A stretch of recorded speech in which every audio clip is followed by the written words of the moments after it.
In a rain-washed valley, Mara the botanist wanders after a flash flood, searching for safe high ground. She leverages 5 practical survival skills learned from fieldwork to endure until help arrives for strangers and herself.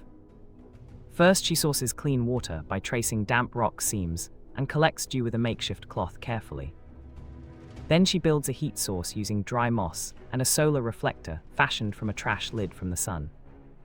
She signals rescuers with a book page beacon, identifies edible ferns, and shelters beneath overhangs until dawn tonight.